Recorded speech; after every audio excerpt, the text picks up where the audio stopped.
When you go into a sales presentation, if you recognize that it's likely they're going to have someone, and if you've got an arsenal of responses that you can come back with to demonstrate to them why you are obviously the better choice, then they're going to be a lot more likely to at least give you a shot at that business than if you don't have those things in place. Increase sales, improve margins, and grow your business. Guaranteed. Top secrets of marketing and sales. Now, David Blaze. Hi, and welcome back. In today's episode, co-host Jay McFarland and I will be discussing the idea of disrupting sales relationships. Welcome back, Jay. Hey, David, it's a pleasure as always. I don't want to do it. I don't want to disrupt sales processes. I refuse. I don't want to do it. Okay. I refuse to participate. Yeah. It's a tough one. The word disrupt is a tough word, but the reality of the situation is that when we're approaching a new prospect, a new client, and that person already has a business relationship, perhaps with a competitor of ours, the only way that we're even going to get a shot at that business is if we are able to, in some way, disrupt the existing sales relationship. Now, I'm not talking about trying to drive a wedge between people. I'm not talking about anything nefarious. I'm just talking about the idea that in order to disrupt an established sales relationship, particularly one that is going reasonably well, requires you to be significantly better and different than the option that they're already looking at. Yeah, I agree. And I think that this starts way ahead of trying to disrupt any particular process that's going on right now. We've talked about in the past, do you know your competitors at all? Do you know their sales process? I mean, how would you disrupt anything if you didn't know the process of what was going on? Yeah, exactly. And if you think in terms of business relationships versus personal relationships, when you're in high school and you first start dating and the person that you like is already attracted to somebody else, like, oh, okay, well, how am I going to position myself as a better alternative, a better option, right? And so it requires strategy, it requires persistence, it requires some sort of advantage, right? Some sort of what we would call in business a competitive advantage. And we need to think through those things because it's the same in a business relationship. If they've got a great business relationship, it's going to be a lot harder. And in those situations, we have to determine whether or not it even makes sense for us to try to provide a better solution. But here's the thing. If we truly believe that our solution is better than whatever they're currently receiving, then we kind of owe it to them to let them know that, don't we? Oh, yeah, I absolutely agree with that. And we talked, I think, in the last podcast that we're a company that loves it when you talk to our competitors. We love it when you're in a sales process with somebody else because we know how unique we are in our presentation, in our initial consultations. We know. And so the key for us to disrupting an existing sales process with somebody else is just how do we get them to call us? How do we introduce ourselves to them mid-process? Because we know if they can find us or we can find them, our chances are pretty good. Exactly. And so in your situation where you're using online resources like pay-per-click and things like that, it's a matter of getting some sort of messaging in front of them that has them questioning at that point whether or not there is a better alternative out there for them. And so the only people who are going to schedule a call with you are the ones who have determined that they are at least open to exploring that sort of relationship. I think it's interesting that a lot of times in business, loyalty is often based on inertia, right? It's just easier to stick with what I have rather than to try to find an alternative. And in those situations, when you are able to get in front of someone who's just doing business with a competitor of yours out of habit, it does become a lot easier to be able to create messaging that will intrigue them to the point where they're willing to have a conversation. Yeah, I love that line. Loyalty a lot of times is about inertia. I think about in my own case, maybe a company that I'm using wasn't perfect last time. And I probably would like to see if somebody else is out there, but I know them. I know their number. I have a relationship with them. So suddenly I'm going to be a little bit less demanding, I guess.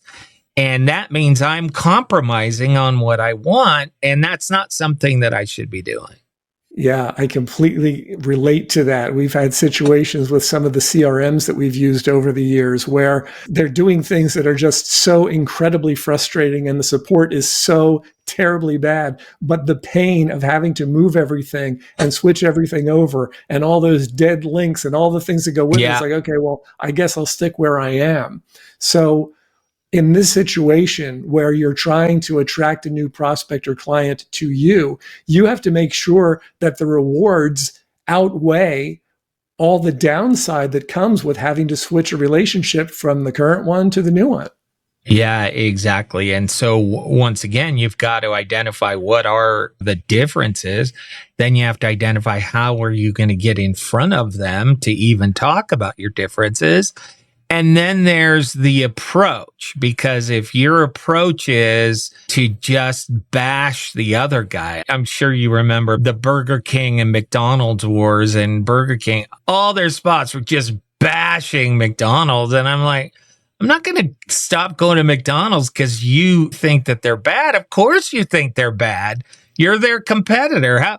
It always blows my mind in politics or anything like this. Why would I trust your competitor to give me a valid review about you? That's the worst possible person to get a review from. Exactly. And I think in some of those situations, what they did, rather than saying we good, they bad, was that they would look at a specific difference. Like in the example you mentioned with McDonald's and Burger King back in the day when the burger wars were going on, I believe Burger King's positioning was all about flame broiling, or was it flame broiling? Flame broiled, yep. Mm-hmm. And so that's a message that people can actually evaluate objectively. Do I want it flame broiled or do I want it fried? Okay, yeah, flame broiled, that may sound better, right? So that was an approach that appealed to logic and fact. And it gave people an opportunity to make that decision. So in that regard, it wasn't just like, oh, our competitor is terrible, it's really bad. Although there were some commercials that came close to that. Mm-hmm. But I think that's a reasonable example of where they were able to define a clear difference that perhaps could change some minds. Yeah, I remember Burger King was have it your way. And that was a whole spin on the fact that McDonald's, you could not custom order anything. Right. And so they were literally saying we can treat you better, right? Identifying differences. Yeah, that was a good one, too. Really, back in the day when McDonald's wouldn't customize anything. I don't know if they will today. I'm assuming they probably would. They do, yes. But at that particular point in time, you couldn't say, hey, could I get it without ketchup or whatever? No, you just couldn't. And so when they came out with that campaign, it's like, okay, that has definite appeal to people. Because again, it just makes sense. It resonates with them. Have it your way is just a great statement when you're talking to a prospect. Hey, listen, have it your way. Let's do it the way you want to do it, not the way that we've prepackaged it. It's a great example. And so all of this really goes back to messaging, right? What is it that we're saying about what we do, which is the subject of a previous podcast? And when it comes to trying to disrupt or displace a current vendor or a current supplier, what is it that we're going to have to say to make that happen? Now, in a lot of cases, when you're approaching someone new and they've already got somebody, they're going to tell you, yeah, we already have someone we're dealing with, or we're already happy with the person we're dealing with. And sometimes that's true and sometimes it's not.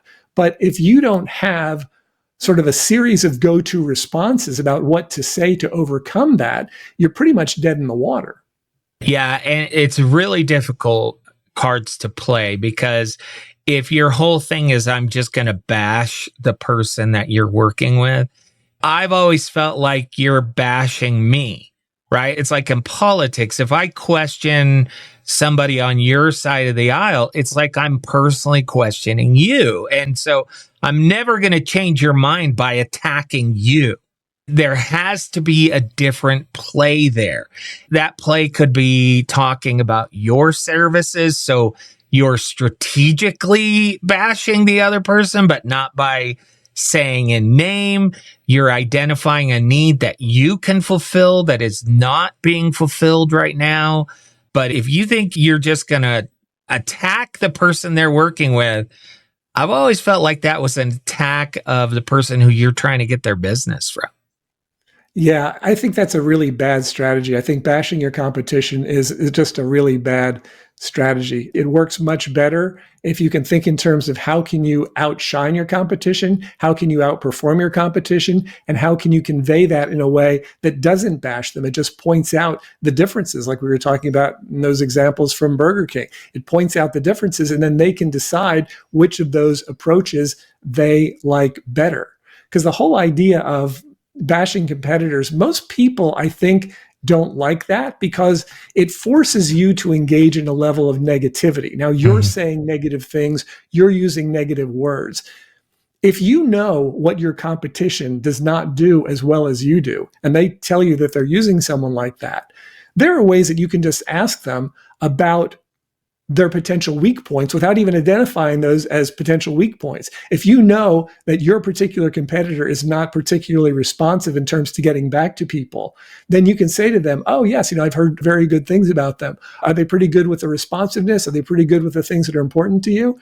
And even if they're not, they might say, oh yeah, they are. But in the back of their mind, they might be going, could be better, right? Could be better. And then that way, they're doing the bashing mentally in their own heads and you're not having to do it. I just don't like the idea of bashing competitors. I just never did. I think that it is a sign of desperation, and I think it's really unnecessary because when you're bashing the competitor, it's like you're trying to put them down rather than trying to show them how you are above the fray. Yeah. And I think anytime there's feelings of negativity in a sales call type situation, that's a losing battle. I don't think you should do this. Interestingly, as I think about it, our process in these circumstances is to take them through the same questionnaire that we take everybody else. In fact, we don't really change our process because our process is to find out where they're at and then ask them questions about what they've done and then find out if they know about the solutions and the problems. So if we're doing that and the person they're working with has never done that because our competitors don't do that, then we've already demonstrated the difference. They can tell in a nanosecond, wait a minute, these guys are different. The people I'm working with, they don't even care. They just push past all of these things. So you can do it. And if you can achieve it, wow, can it be a game changer for sure. No question. And I think a lot of that really comes down to the idea of making your offer so compelling that they will want to leave their current provider and come to you because of what you're describing to them. Now, of course, this is where what we're saying about what we do and what we actually do have to be integrated, right? You can't say you do this and then you deliver something that is completely different than that. But if you're consistent between what you're saying and what you're doing, and what you're saying and doing is actually better than what they're currently getting, they're going to be a lot more likely to make that switch. Yeah. And if you think about it, your competitor will help you make the sale.